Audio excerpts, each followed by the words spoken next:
So many people on the internet that hate me based on things that are just not true.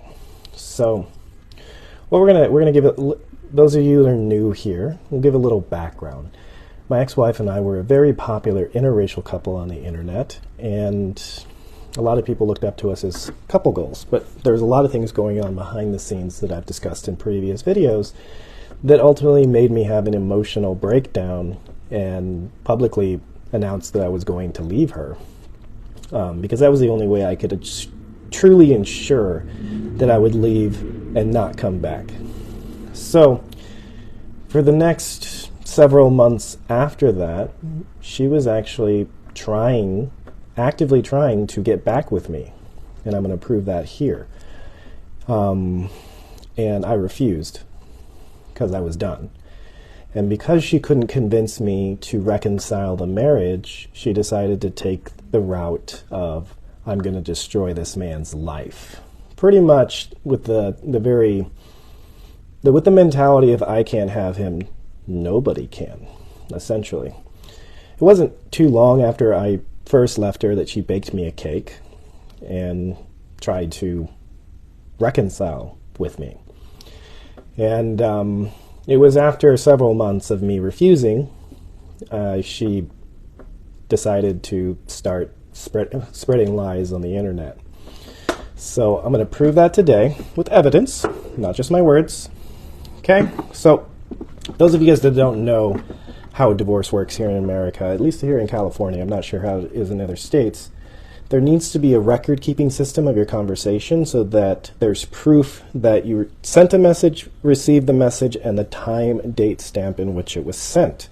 It's called the Talking Parents app. It's a way so that courts can, so that the spouse can't say, I didn't see that message or I never received it. It is an application that you have on your phone that you have to pay for. It's like $10 a month, and it is a way to take out the ambiguousness of doctored text messages or anything else. So just so you guys see, this is the Talking Parents app. I'm not going to show you guys the entire thing. I'm just going to show you guys the relevant stuff. Okay? Okay, here we go. And I will post these pictures in the comments because I am tired of being harassed. This woman was trying to reconcile our marriage, and when I refused, she decided to destroy my life. This is on 8/16/2022. She's on the internet claiming that somehow she was paying my bills and everything else, and I did absolutely nothing for her. And she says, you were my destiny helper. Don't let the devil use you for something you're not. What she's talking about, the devil comment, is because I was concerned about her hitting June in the head with a stick.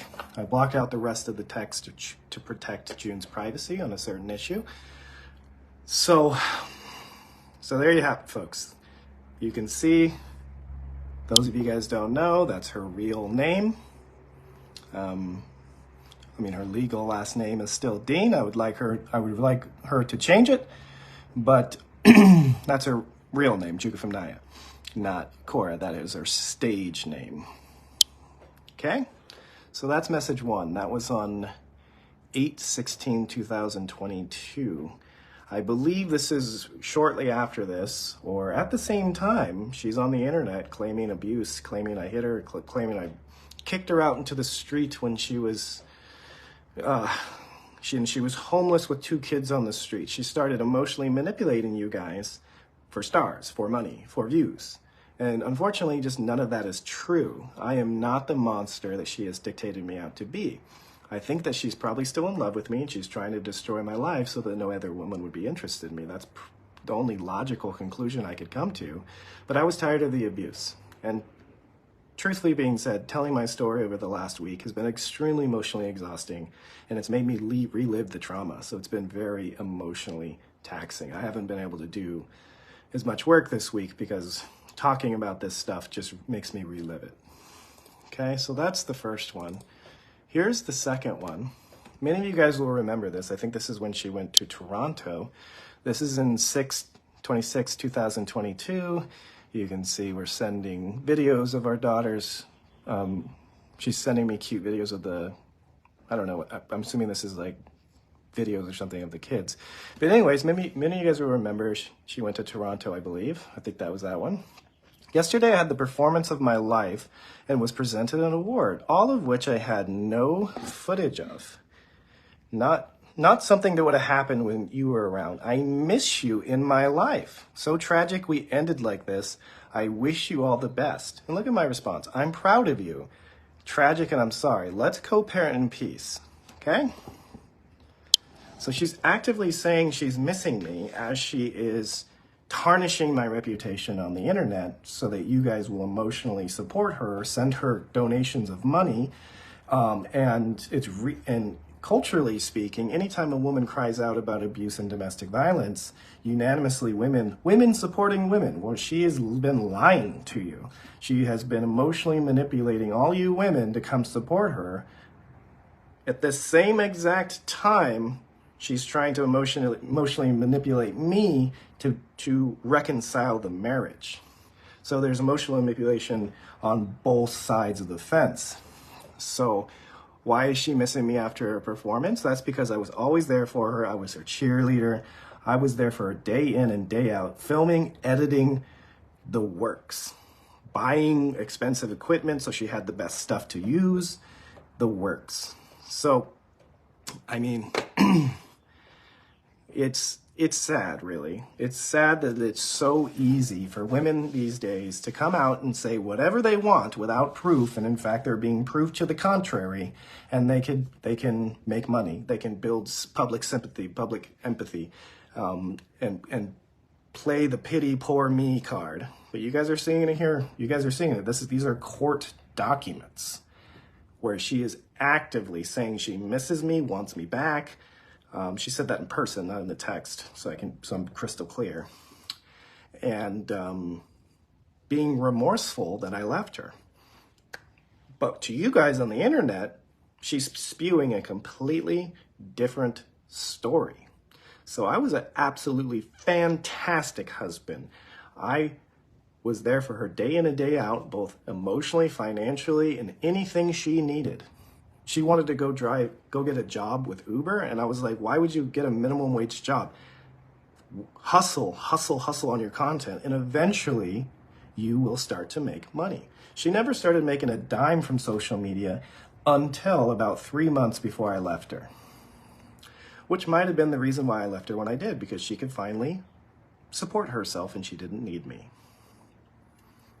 So, I mean, all of this stuff is just lies on the internet because everyone's going to come to a woman's side that says they're abused.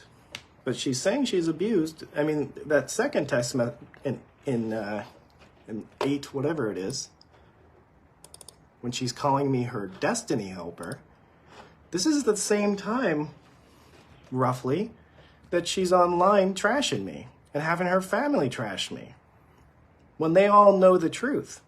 The only reason our marriage lasted as long as it did is because their family was begging me not to leave her. So this is, I mean, how much more proof do you guys need of the lies? I never wanted to do this. I was going to let her run her victim story of lies and profit off of it. And as long as she left me alone, I was hunky-dory. Because at the end of the day, she was making money for the kids. But it's got to the point where this is starting to turn into now a terrorist organization, and it's surrounded by hate, and I want nothing to do with it. I've been trying to get away from it for 2 years, and it keeps getting worse and worse and worse. And because I have been silent, because I've been trying to take the high road and do the right thing, it's just the narrative is just going beyond control.